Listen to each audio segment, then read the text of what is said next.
Okay, never in a million years would I have thought that to go through pretty much all my game collection in my room would take 6 parts.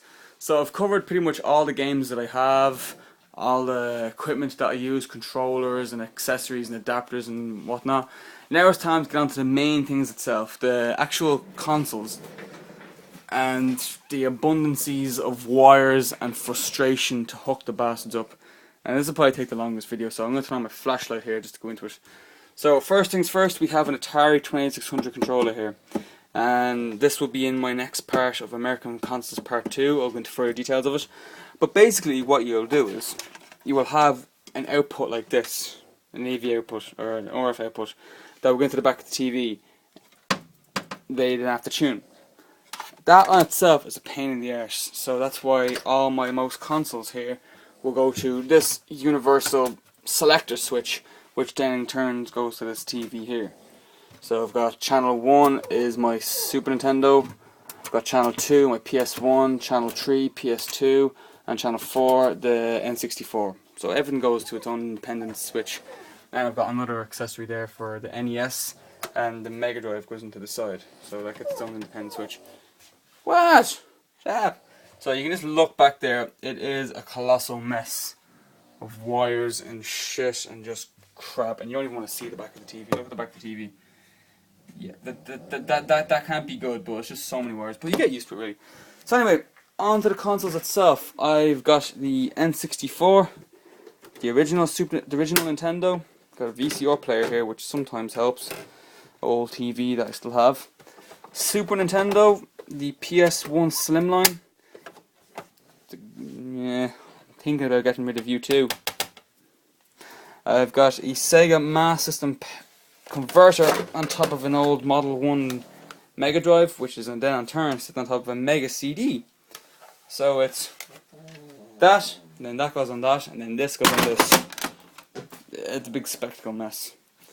There's the ports in the back of it there. I've got a Dreamcast, which is literally hanging on the lines of working. I've ordered an AV cable. Right now I'm working off this stupid RF switch, which is going to the back of this thing here, if you can see. Yeah, this crappy RF box. I want to get an AV signal because the Dreamcast deserves it, because it's nice quality.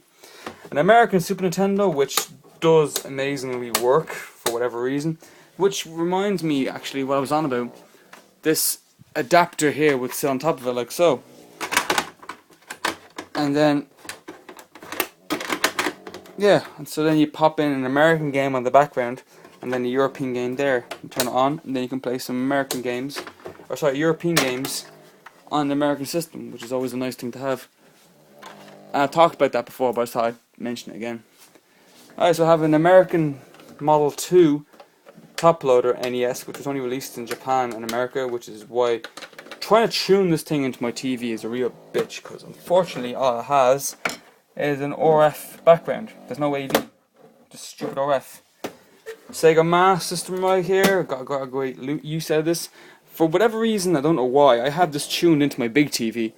I just don't know why, because like I have I already have a Master System on this thing here, which is already going to a small TV. So I just thought, what the hell, I'll just tune to my big TV. Now you might be wondering, why did I not tune the NES2 to my big TV? Well, for whatever reason, this will not tune to that TV. I don't know why, the TV's not good enough, the tuner's not good. But the tuner on this TV is remarkable. Anything gets tuned to this TV, I don't know why, but apparently that works better on this TV than it does on that TV, so go figure. As the Master System, I've got Mario holding my 3DS right here, which I've neglected so much because I let it fall and there's a big nasty scratch there somewhere. And I haven't played this game thing, to be honest with you, I don't know why. But Mario's looking after for me, aren't you? Don't let me catch you playing any Sonic on that, right? I'll kill you. Alright, on the final stretch now we have the last contestants.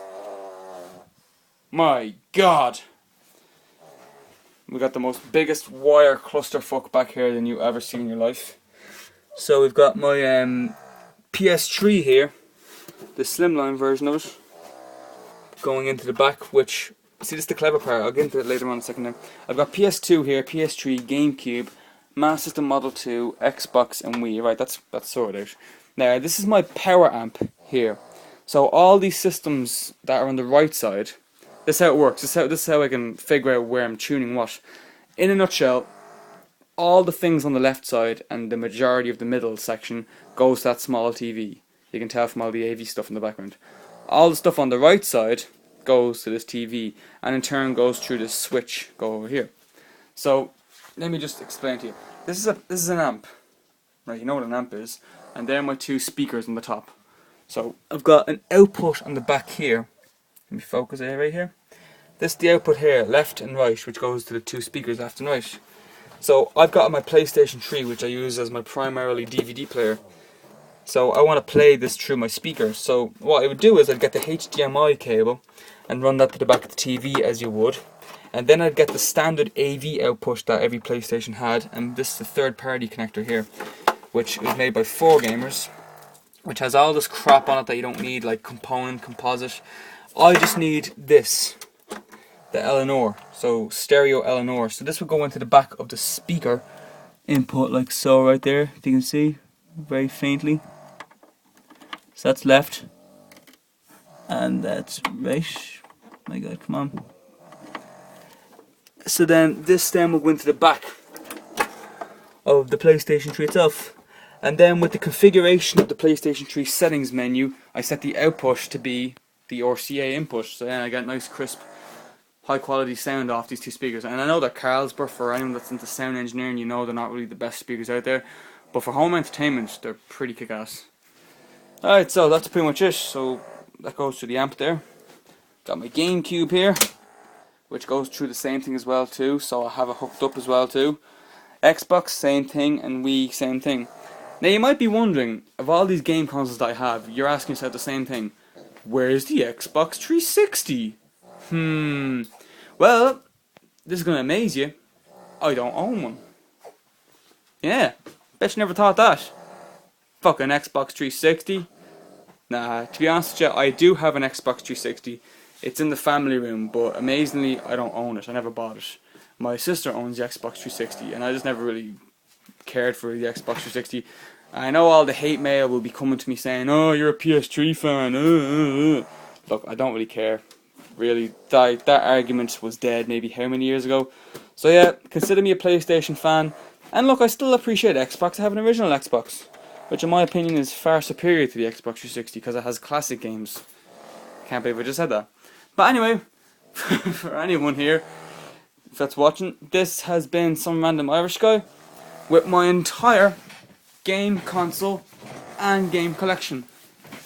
Chloe, did you enjoy it? Do you think I talked too much, did you? Really? Yeah, I think I did. Anyway guys, this has been some random Irish guy. Snorts is over there having a great time with the birds. My God, she's so drunk. This has been some random Irish guy with my entire game collection and console review. Thanks for watching. I'm going to see which game I'm going to play. So many decisions. Stay tuned for the next videos upcoming soon. Thanks very much guys. This is for all the fans. Goodbye.